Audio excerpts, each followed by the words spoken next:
Cette semaine, j'ai reçu un colis tout particulier.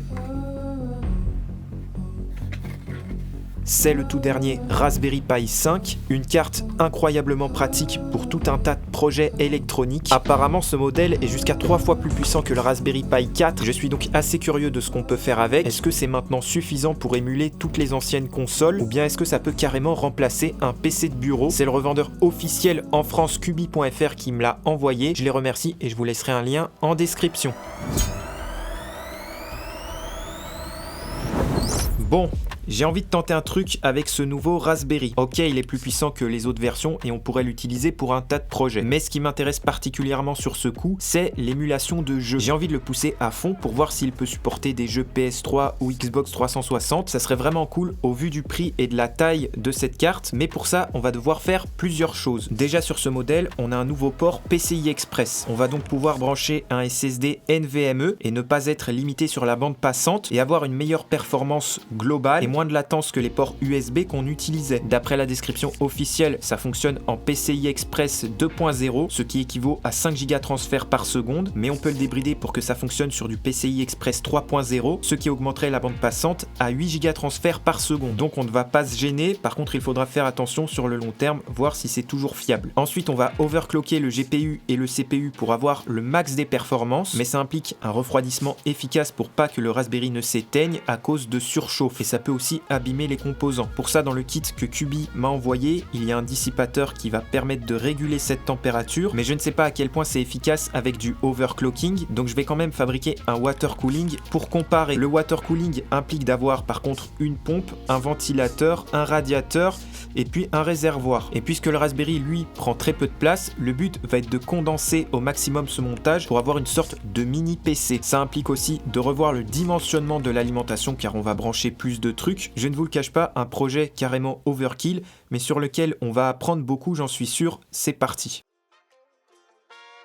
Je remercie au passage Ugreen qui soutient la chaîne une fois de plus cette année. Cette fois-ci, ils m'ont envoyé 2 nouveaux accessoires mystères qui vont m'être très utiles pour ce projet mini PC. Le premier, c'est un lecteur SSD M.2 compatible NVMe. On a vu que le nouveau Raspberry Pi avait un port PCI Express pour brancher un SSD, mais pour installer l'OS dessus au préalable, on va devoir le connecter au Mac et c'est là qu'intervient cet adaptateur. Protection en silicone, c'est hyper pratique, c'est simple d'utilisation. Merci Ugreen. Et notre deuxième accessoire, c'est un nouveau chargeur qui va bientôt sortir en janvier de 65 watts, version slim très fin. On peut charger jusqu'à 3 appareils différents et c'est compatible PC portable, tablette et smartphone. Et la nouveauté est qu'on peut facilement changer d'adaptateur si on vient à voyager dans différents pays. Ça chauffe peu grâce à la technologie GaN de Ugreen et il y a bien sûr la charge rapide. Je remercie encore la marque qui m'a vraiment soutenu cette année, les produits sont super. N'hésitez pas aussi à checker les câbles, ils sont vraiment de bonne qualité. Je vous laisse un lien comme d'habitude en description. N'hésitez pas à aller voir ça, on retourne sur notre projet.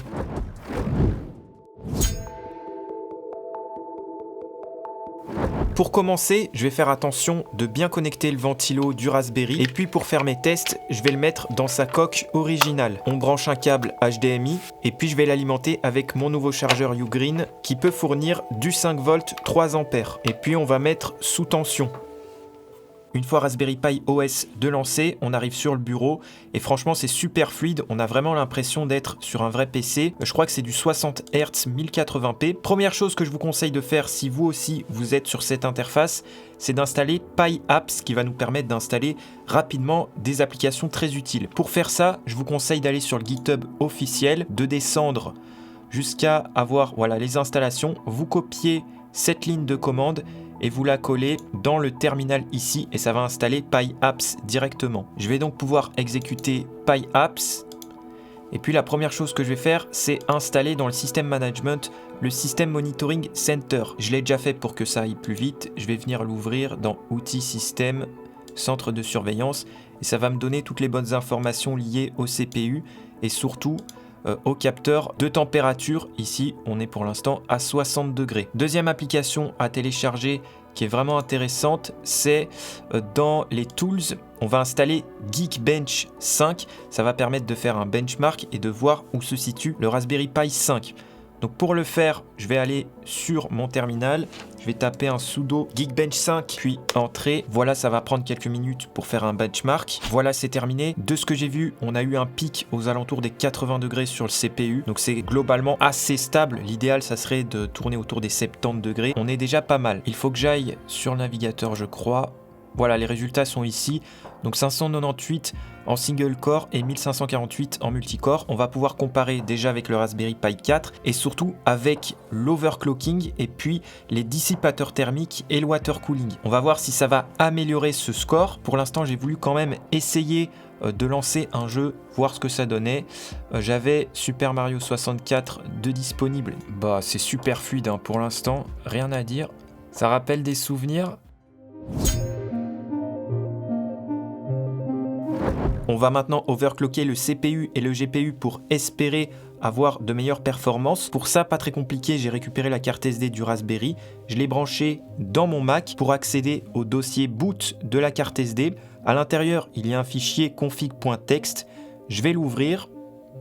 On va tout en bas, juste en dessous de All, et on va copier-coller ces 3 lignes. C'est les 3 valeurs qu'on va pouvoir ajuster sur notre overclocking. L'overvoltage qu'on peut monter jusqu'à 8, la fréquence du CPU et la fréquence du GPU. Il y a déjà des gens qui ont expérimenté pour trouver les valeurs les plus optimisées. Je ne vais pas refaire toutes ces étapes. Selon les perfs et la température qu'on obtiendra sur le CPU, je vais peut-être ajuster, on verra ça, mais normalement, c'est déjà les bonnes valeurs. Je vais enregistrer, je ferme cette fenêtre et puis je vais retirer la carte SD pour la remettre sur le Raspberry Pi. Après avoir relancé l'OS ainsi qu'un nouveau benchmark, j'ai eu malheureusement pas mal de freeze et de crash. C'est pas du tout stable. Au début, je pensais que ça pouvait venir de l'alimentation. J'ai donc essayé avec l'alimentation officielle 5 volts 5 ampères, mais j'obtiens toujours une interface qui crash. J'ai donc finalement légèrement diminué les fréquences CPU-GPU et cette fois-ci par contre, j'obtiens un OS stable. Le benchmark CPU peut fonctionner et on obtient quand même pas mal de points en plus par rapport au premier Geekbench. Donc c'est vraiment intéressant d'overclocker avec ces valeurs. Par contre, je ne sais pas comment les autres arrivent à faire fonctionner sur les valeurs précédentes. J'ai aussi réalisé un autre test de température plus précis où l'on va comparer la ventilation standard et le dissipateur actif. On voit qu'entre les deux, on gagne quand même jusqu'à 8 degrés, donc c'est pas négligeable. Mais je suis quand même très curieux de voir ce qu'on peut obtenir avec un water cooling. Donc c'est parti, on rentre dans le vif du sujet. On va maintenant réfléchir à comment réaliser notre water cooling, sachant que l'idée est d'avoir un encombrement optimisé pour profiter au max de la taille du Raspberry. Pour avoir le plus de flexibilité, je pense que le mieux est de partir sur un montage soft tubing, c'est-à-dire avec des tuyaux souples. Et pour avoir un assez bon débit, je vais utiliser un diamètre de tube de 10 par 16 mm en caoutchouc EPDM pour avoir une bonne résistance matériaux et couleur matte black pour envoyer du lourd sur le style. Il faudra par conséquent utiliser des connecteurs soft tubing pour faire les jonctions entre les différents composants. Et là où ça devient très intéressant est qu'il va falloir créer un bloc CPU étanche, certainement avec une partie en aluminium ou en cuivre, pour déporter la chaleur du CPU dans le liquide de refroidissement. De base, ça n'existe pas vraiment pour le Raspberry, c'est plus adapté pour des CPU de PC. On peut toujours utiliser des blocs un peu standards, comme je l'avais fait sur la fabrication de ma première version de la clim de bureau, mais la taille n'est pas très adaptée et la conduction thermique aussi n'est pas optimisée. Enfin, il manque un dernier détail pour alimenter en liquide le circuit, c'est le réservoir. Normalement, il est inclus avec la pompe. Nous, pour gagner de la place, on va essayer de le fabriquer nous-mêmes sous la forme d'une distro plate en acrylique. C'est normalement un composant qu'on ajoute dans un montage water cooling pour distribuer facilement le liquide vers le GPU et le CPU. Mais nous, on va s'en servir comme réservoir et puisque c'est plat, ça pourra jouer le rôle d'une paroi pour notre futur boîtier. Allez, assez parlé au travail. Comme d'habitude, quand j'ai des projets sur mesure, la première chose que je fais est de modéliser tous les composants sur Fusion 360. J'en trouve certains sur internet comme le Raspberry Pi, ça me fait gagner du temps. Sinon pour la pompe et le radiateur par exemple, je prends mon pied à coulisses et je prends le temps de faire la 3D. À partir de là, je peux essayer de trouver une disposition pertinente et optimisée. Et voilà à peu près comment je pense positionner tous les composants. Mon plus gros défi de conception, c'est la DistroPlate parce que j'en ai jamais fait. Donc c'est parti, on se penche sur ce composant. Pour le réservoir, notre idée de base n'est pas très compliquée. On va avoir deux plaques d'acrylique d'épaisseur de 2 mm qu'on va joindre ensemble avec des vis et on aura une découpe à l'intérieur qui formera le réservoir. Et pour l'étanchéité, on utilisera du joint de 2 mm. Là où il faut faire attention quand on utilise de l'acrylique sur CNC, c'est bien d'avoir de l'acrylique coulé et non extrudé, sinon le matériau va fondre quand on va venir le découper et ça il faut vraiment éviter. Moi je me fournis sur plexiglassurmesure.fr, je vous laisse un lien en description. Pour m'aider sur la modélisation et jouer avec les bonnes cotes, j'ai regardé pas mal de vidéos de la chaîne BitTech. Un grand merci pour son contenu, ça m'a permis d'aller beaucoup plus vite sur Fusion 360 et jouer avec les bonnes valeurs. La difficulté principale, ça va être de visser les plaques entre elles. Pour ça, il faut prévoir des taraudages et pour faire quelque chose de propre, j'aimerais bien les faire sur la CNC. Pour ça, je vais utiliser des tarots à une dent. Au lieu du tarot traditionnel, ça va me permettre d'être beaucoup plus flexible sur les dimensions, notamment pour ajuster le jeu, la profondeur de découpe. Donc vraiment cool à utiliser, d'autant plus que les raccords du water cooling sont souvent des tailles standard BSP pour British Standard Pipe. Concrètement, c'est une taille G 1/4 de pouce, ce qui est équivalent environ à 13,16 mm de diamètre nominal. Donc assez relou de travailler avec cette convention mécanique, mais il faut savoir s'adapter et justement ces tarots à une dent vont me permettre d'être flexible là-dessus. Avant de me lancer directement sur la découpe du réservoir, je vais m'entraîner à faire des taraudages pour savoir s'il y a des choses à ajuster. Pour ça, sur Fusion 360, j'ai simplement créé un body avec un trou. Je vais créer mon taraudage avec l'option Thread. Je sélectionne ma surface et comme je l'ai précisé tout à l'heure, on doit utiliser la convention BSP pour nos connecteurs de water cooling. On est bien en 1/4 de pouce. J'appuie sur OK et on va pouvoir aller sur l'onglet Manufacture pour usiner tout ça. Ici, j'ai prévu de faire d'abord un trou puis le taraudage. Si je viens faire un clic droit sur mon setup et que je clique sur Simulate, on peut voir exactement ce que j'ai prévu. Donc je vais commencer par faire un trou avec des passes de 2,5 mm et ensuite avec mon tarot, je vais venir tarauder à l'intérieur du trou. Ça va durer environ, dans les statistiques on peut voir, moins d'1 minute, donc ça c'est très bien. Je peux quitter la simulation. Juste un point pour ceux que ça pourrait intéresser, sur mon taraudage, si je viens l'éditer, j'ai donc bien choisi ma fraise en question, mon tarot à une dent, et dans l'onglet passe, c'est ici le plus important, il faut régler le pas de vis, en anglais thread pitch, il est à 1,337 mm, donc ça je me suis aidé de ChatGPT pour connaître cette valeur, et puisqu'on a fait un trou de 11,8 mm et que le taraudage lui va jusqu'à 13,6 mm je crois de diamètre nominal, et bien j'ai fait la soustraction de ces deux valeurs pour obtenir l'offset ici de 1,36, puis je peux appuyer sur OK et de cette manière normalement je serai parfaitement taraudé, mais il y aura peut-être des ajustements à faire sur ces deux valeurs. Je commence par déposer mon brut d'acrylique sur la CNC et je viens le maintenir avec ses fixations. J'installe une fraise de 6 mm à une dent idéale pour l'acrylique. Je charge mon programme et c'est parti pour faire un premier trou. Je remplace la fraise avec le tarot et on effectue l'opération de taraudage. Premier test avec un connecteur, ça ne se visse pas du tout. Je vais essayer d'agrandir l'offset et faire une deuxième passe de taraudage. Une fois terminé, c'est toujours pas ça, j'augmente encore un coup à 1,8 mm. Et enfin ça se visse parfaitement, je suis rassuré pour la suite de l'aventure. Je récupère d'autres fraises pour cette fois-ci essayer un taraudage M4, c'est-à-dire avec un diamètre de 4 mm. Pour ça, je vais changer ma pince ER11 avec un diamètre plus petit de 3,175 mm. J'ajoute un foret de 3 mm et on va percer un premier trou. Et je termine comme tout à l'heure avec une opération de taraudage. Et cette fois-ci, trop content, ça fonctionne du premier coup. Ces opérations maintenant validées, je peux enchaîner avec la conception du réservoir. Et après pas mal de temps passé sur la configuration de découpe, on lance tout ça sur la CNC. On réalise une première pocket, on fait les trous pour les futurs connecteurs, on fait les trous des futures vis de maintien, on fait les taraudages en M4, la rainure pour le futur joint et enfin le contour du réservoir.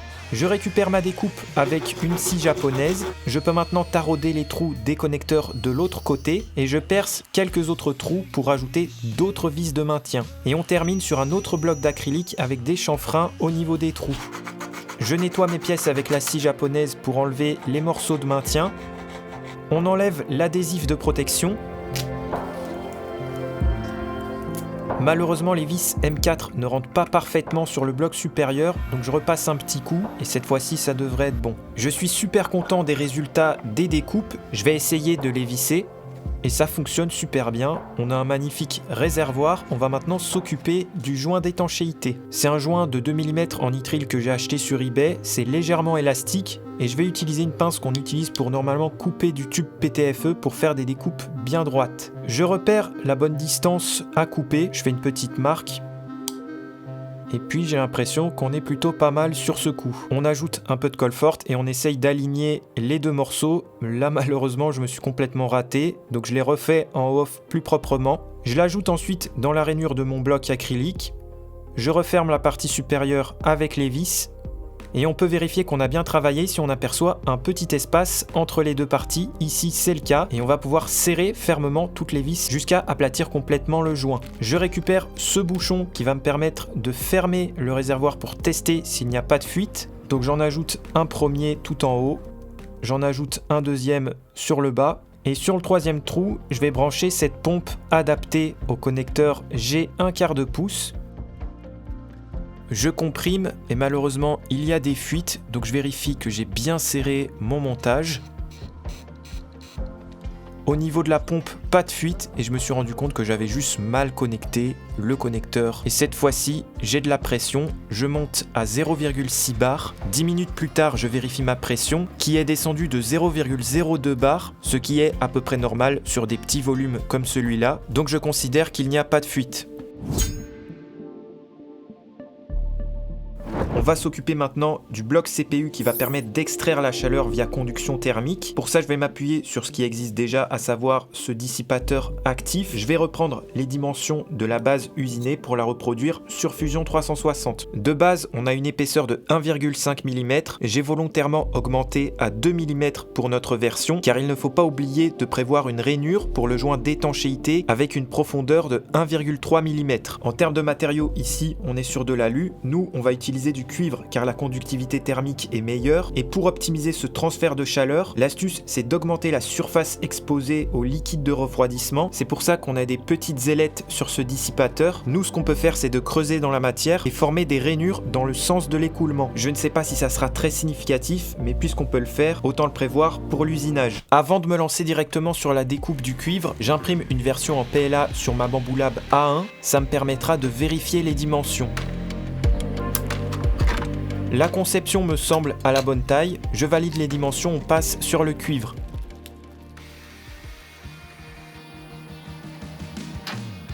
On commence par usiner la rainure du joint d'étanchéité, ensuite les rainures à l'intérieur, les trous pour les vis de maintien, les taraudages. Je vérifie quand même que ça se vise bien, ici c'est le cas, j'enchaîne avec les contours pour finir la découpe. Je récupère ma pièce, je ponce les parties qui dépassent et je viens chanfreiner les angles pour éviter que ça coupe. Je vais ensuite modéliser la chambre en acrylique comme la DistroPlate en prévoyant 2 trous taraudés pour les connecteurs et des trous pour accueillir des vis M3 par 8 mm pour bien écraser le joint et être bien étanche. Ici la découpe est plutôt rapide, on fait la pocket, les contours, on vient tarauder à l'intérieur des trous et puis ça y est, je peux nettoyer ma pièce. On n'oublie pas d'enlever la protection. Je vérifie quand même avec les connecteurs. Ici, rien à signaler. Les vis, ça rentre bien. Je vais bientôt pouvoir assembler mes 2 pièces. Juste avant, je dois m'occuper du joint. Voilà ce que ça donne une fois inséré. Je peux visser ma pièce en acrylique. On vérifie l'encombrement sur le Raspberry. Rien à signaler, c'est parfait. Au passage, je vérifie qu'il n'y a pas de fuite. Et puis, ça devrait être bon pour la suite.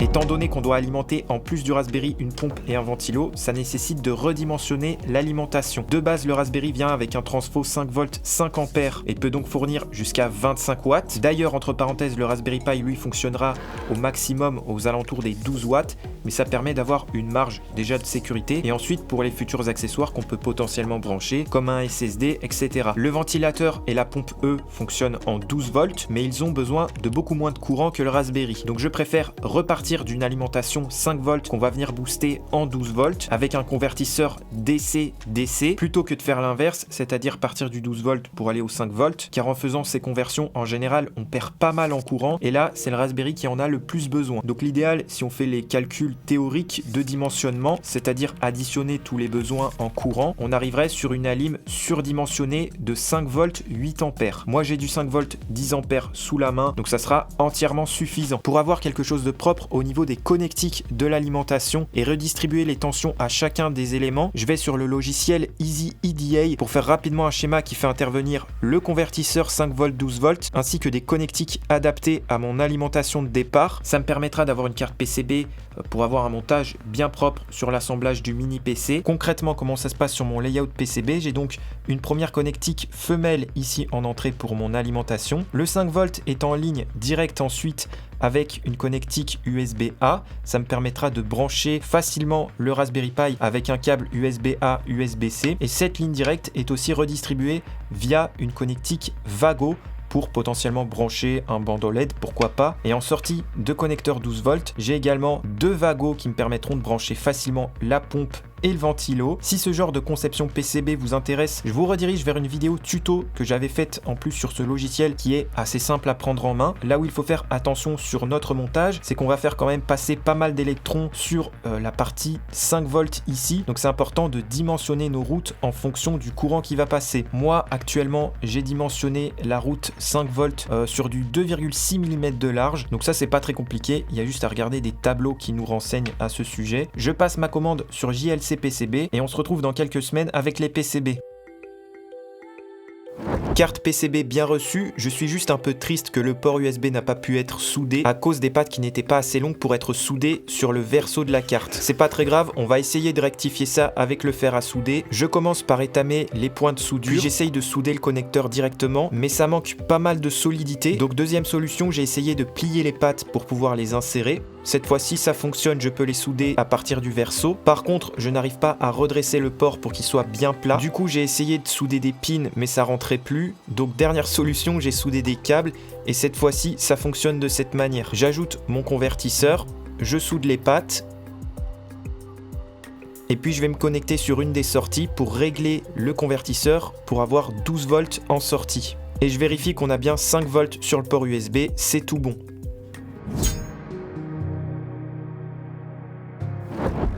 Je récupère quelques pièces imprimées pour le montage du water cooling, pièces d'ailleurs avec un état de surface complètement pourri, à mon avis je dois remplacer ma buse d'impression. Je fixe le radiateur ainsi que le ventilo. J'assemble la structure du bas et puis je vais ajouter des inserts sur quasi toutes mes pièces. Je fais ça avec mon fer à souder.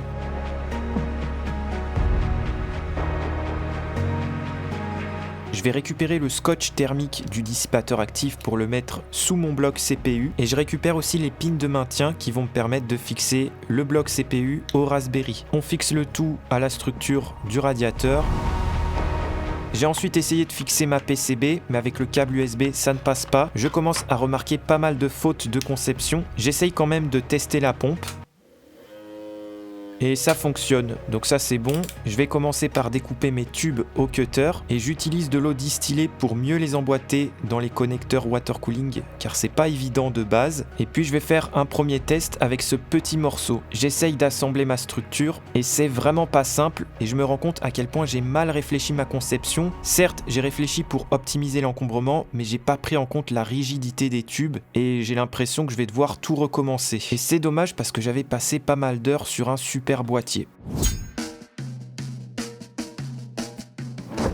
Bon, pour l'instant, je ne suis pas très fier de moi. J'ai sous-estimé le montage soft tubing. Je pensais que puisque j'avais des tuyaux souples, je peux faire entre guillemets ce que je veux, mais c'est pas la réalité. On peut assez vite coincer le tuyau si on fait des angles à 180 degrés. Du coup, il faut que je revoie toute la conception du boîtier avec ça en tête. Quand je suis dans ces phases de prototypage assez difficiles, on voit que ce qu'on fait, ça ne fonctionne pas. J'aime bien m'encourager en me disant que c'est qu'une question de temps et j'ai vraiment envie de terminer ce projet proprement. Donc je vais faire un deuxième épisode. Si vous avez des idées de choses que je peux ajouter, n'hésitez pas à me le dire en commentaire. commentaires. Souvent, vous avez de bonnes remarques. En tout cas, je pense ajouter du bois. J'ai déjà commencé à usiner certains trucs et je pense aussi imprimer des pièces en résine. J'ai toujours pas testé mon setup alors qu'il est là depuis quasiment 4 mois. Donc ça sera l'occasion aussi d'avoir des pièces plus rigides. Et puis concernant le SSD qu'on branche via PCI Express sur le Raspberry, j'ai pas pu encore le tester car j'attends une pièce essentielle pour ça que j'ai commandée il y a quasiment un mois et j'attends toujours sa réception. Mesdames et messieurs, pour terminer, plusieurs choses. Déjà, j'aimerais vous remercier. On a passé récemment la barre des 200 000 abonnés. C'est hyper encourageant pour moi. C'est la première année que je fais autant de vues, notamment parce que j'ai testé le format short sur ces derniers mois. Il y a aussi mon compte Instagram récemment qui a pas mal pris. J'en suis assez étonné, mais on dirait que le format court sur les projets que je fais, ça vous plaît bien. Donc je vais continuer sur un rythme de 1 par semaine peut-être l'année prochaine. Là j'étais à peu près à un format court tous les 5 jours. Et deuxième point que je voulais vous communiquer, dans cette vidéo j'ai volontairement été plus loin dans mes explications. Ça permet d'avoir une vidéo un peu plus longue avec plus de matière pour vous, mais je sais que ça peut en perdre certains, donc j'aimerais bien avoir vos retours en commentaire sur ce sujet. En tout cas, si vous aimez le contenu et que vous voulez aller un peu plus loin dans votre apprentissage, n'hésitez pas à aller checker ma plateforme de cours, c'est toujours disponible. J'espère que vous passez un beau Noël, je vous souhaite évidemment de bonnes fêtes et on se retrouve l'année prochaine en 2024 pour d'autres projets que j'ai déjà en tête. Allez, à bientôt les amis, ciao!